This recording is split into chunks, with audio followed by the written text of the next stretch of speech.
Hello and welcome to Our Place in Sicily. Today we're back up on the roof and also talking a little bit about our facades this week.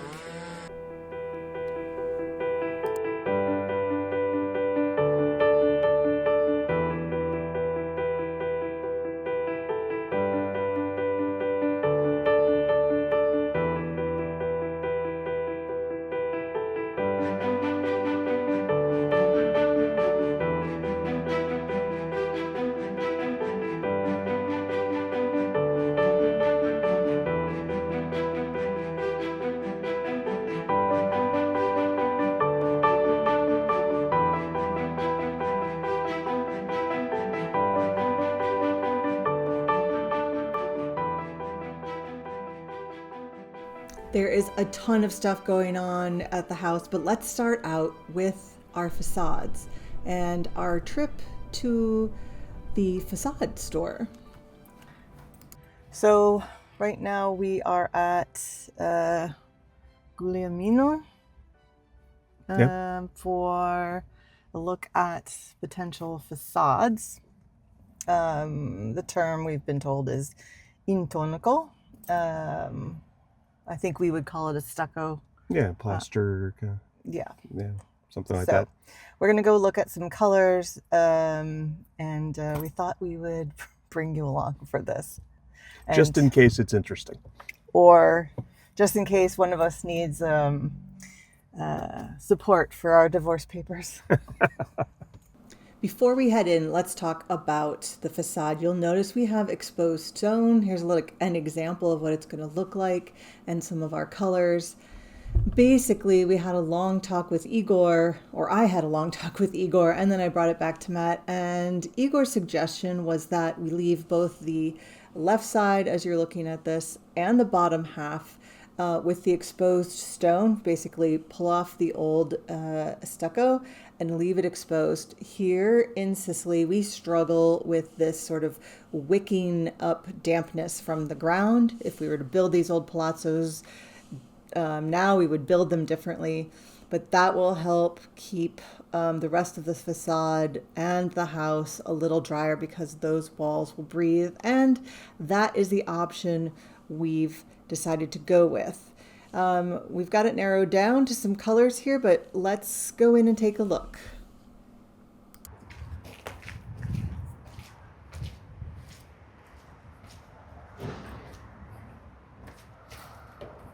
Peach to this guy? Well, not this one per se, but sure.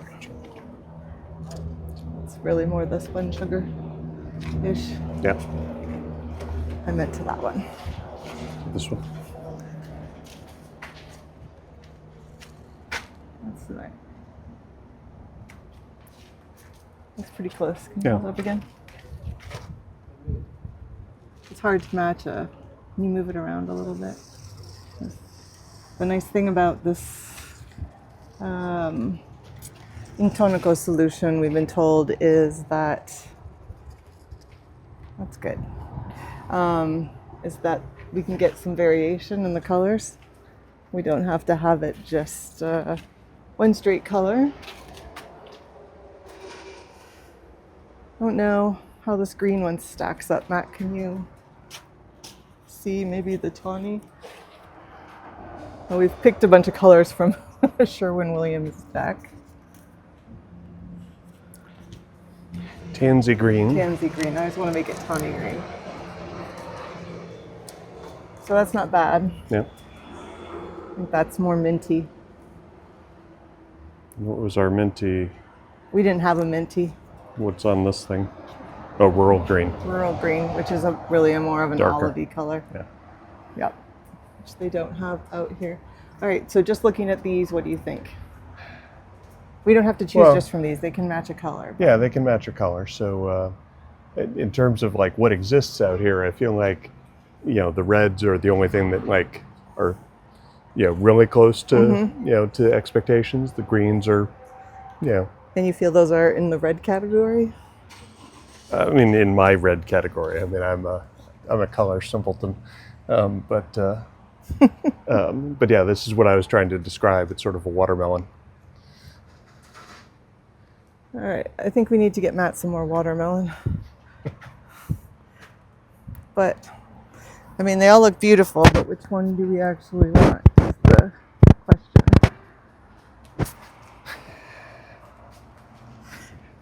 Oh, so now I'm in love with your renderings and not the actual colors. Well, that's good.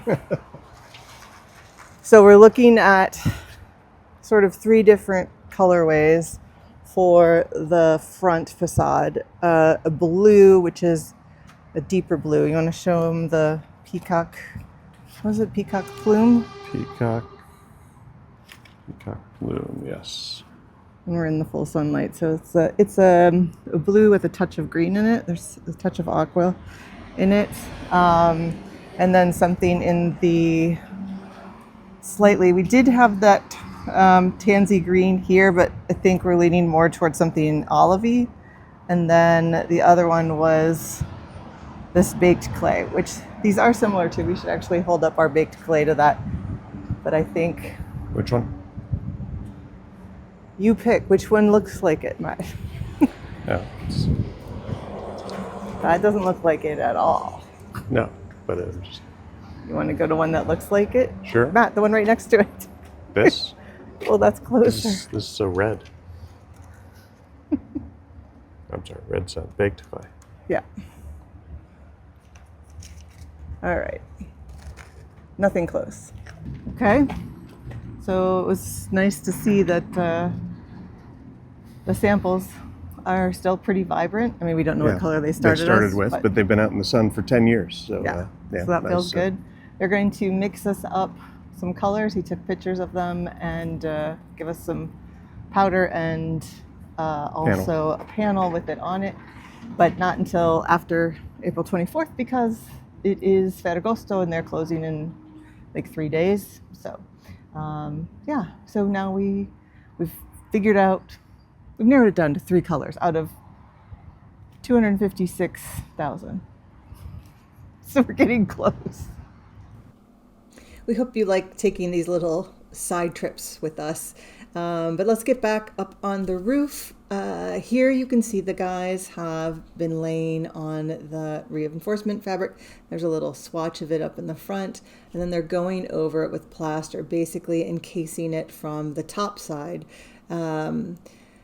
They were able to finish the wood over the top of our bedroom and bathroom. And now we're going to watch them work while I explain what's happening with this roof. We've had some good news about it, some interesting news, some good news. So we were originally doing a method for this roof where we were going to put a cement beam along the outside edge and then down the middle. There's 2 schools of thoughts for doing it that way or this way. And then once we got our roof off, you can see to the right, there's very little small edge there. It goes right into either the terrace up top or the trim that faces the courtyard. The front has a bigger section. You'll be able to see that if you keep your eye on that as we move around here. And it was just far too complicated to figure out how to make that method work. So we've changed to the other approved method, which meant putting some of the wood back on, some of the big beams. We hadn't taken them all off. And then we're basically building a platform. We're not worried about like what this wood looks like from underneath because you won't be able to see it because of the painted frescoes, but we will do generally the same kind of thing over the kitchen, and that all will be exposed. We're still working out the details. In talking with Jenn Bertrand, our designer, we really wanted to have a little bit of a rustic feel and not feel like a brand new build. So stay tuned for that. That'll be coming in future episodes. You know, every time we're up here on the roof and we've got the drone out, it always behooves us to look up and see, oh, Lady Etna is a little bit covered in the clouds today, but it's still it's still so beautiful. The land around Etna is like some of the greenest on the whole island. the very fertile soil is why all of the vineyards want to be up here. Even if they have vineyards elsewhere, they want to have at least some land up here. But it is very verdant, one would say. So so we had this discussion. So things changed. We had our meeting with Igor. He explained to us that we weren't going to bother trying to do the more complicated alternative, which is to put all the cement beams along the side, because it just wasn't going to work. And so because of that, we actually are going to finish up the roof faster than I've never had a builder tell me we're going to get done ahead of time. But we're super excited about this. I love seeing this. I hope you're as nerdy about construction as I am, which is why I'm enjoying showing you this. By the way, see the little space on the right and left of those sort of center stone walls? That is so that there is access, so we can put lights in later. It's sort of crawling access, but you will be able to get in there. We'll be able to run electric or AC or whatever it is that we need to do that needs to be in there and not in the floor. But I'm loving that we've taken the time to have them wrap these ceilings, knowing that they can last for another 150 years, especially if we take care of them and our kids take care of them and maybe our grandkids take care of them. So you can see they progressed throughout the week. We eventually got this all done, all covered with wood. And we kind of thought it would be fun to show you it at sunset because the views are beautiful. But also, look at how many tiles. I mean, we were just running out of spaces to put the tiles. Again, when I say we, I mean the guys and not me. But if they'd asked me to help, I would have helped. And it's been much better weather for this. They're not having to take like breaks just to survive anymore. It's just breaks to take a break. And you can see they've got it pretty much done here. There's still a small section that needs to be done, which is just past this point, which is over the girls' long, narrow bathrooms. I think we have a shot of that coming up. But, I just wanted you guys to be able to see sort of from up here, like get your bearings from here. So we're over the main section of the house. We're looking into the kitchen section of the house. That's the one that's going to have the exposed wood ceiling. We're looking up. We can see Carmelina there. Off into the distance, you can see Calabria. Here's the shot of the girls' two bathrooms. They look very skinny, but it's mostly because they're so long. And looking the other way, we've got the moon out.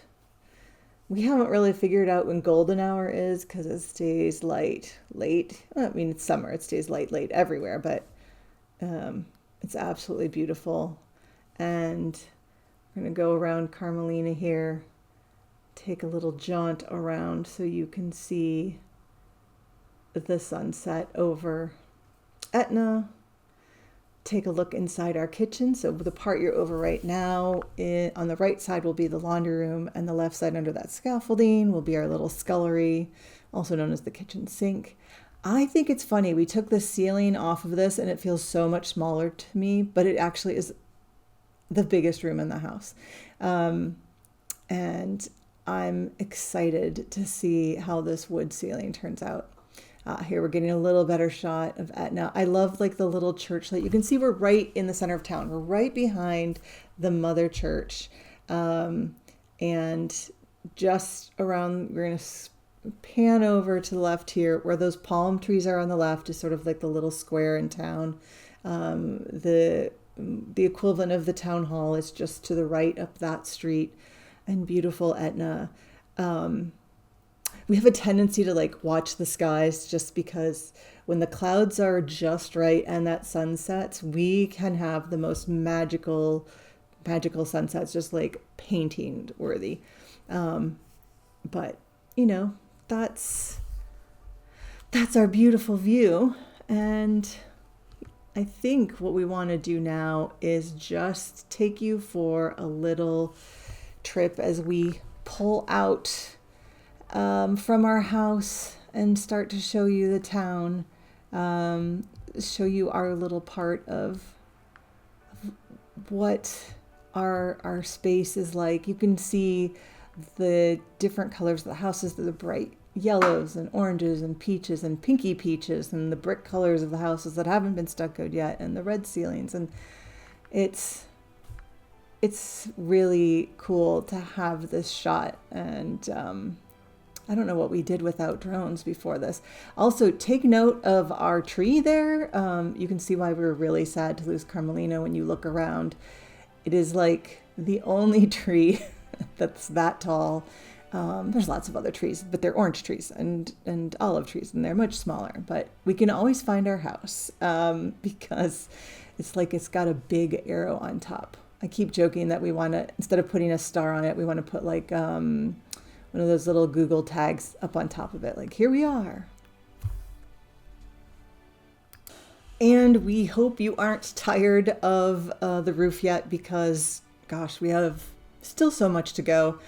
But for now, let's give you another little treat and show you the town from above. And it, this project looks like a lot of work.